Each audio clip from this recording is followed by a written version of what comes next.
Sir अभी बहुत सारे आध्यात्मिक संगठन हैं। अब एक और धार्मिक संगठन आध्यात्मिक संगठन है हार्टफुलनेस। तो उसकी ज़रूरत क्यों हुई और वो कैसे अलग है बाकी सबसे? वो तो मैं ऐसे ही सिंपल चीज बताऊंगा कि need of the hour creates all these systems. In last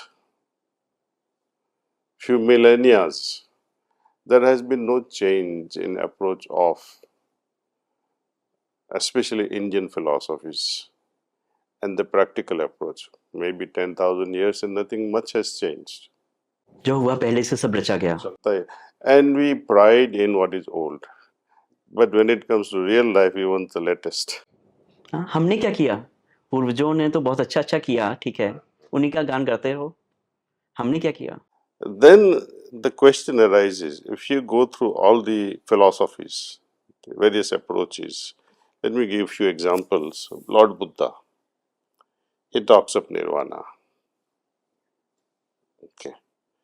Lord Krishna, he talks of sthita prajna, and he talks of leading a life akin to lotus existing in a dirty pond, untouched by its surrounding. Kabir, he says the ultimate state is like raindrops falling in the ocean, became the ocean. There is no drop left behind to say, I am experiencing this. मर्ज हो गया था। Right?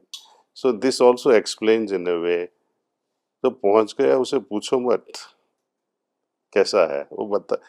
The person who has reached the ultimate will never be able to say how it is. It's gone, it's dissolved. As far as the need to explain also doesn't exist.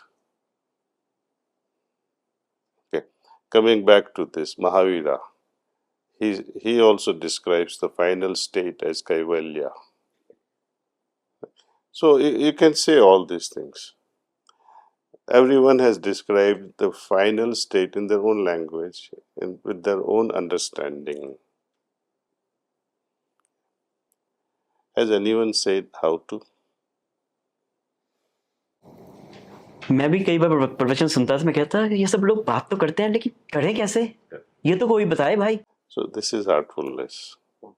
Heartfulness actually shows you the trajectory, the movement, how you move from one level of consciousness to another level.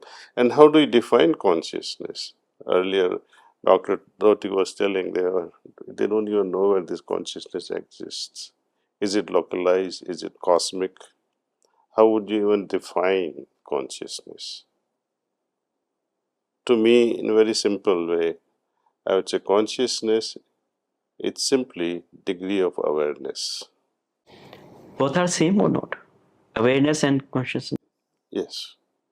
But when you use this word, degree of awareness, it tells you so much.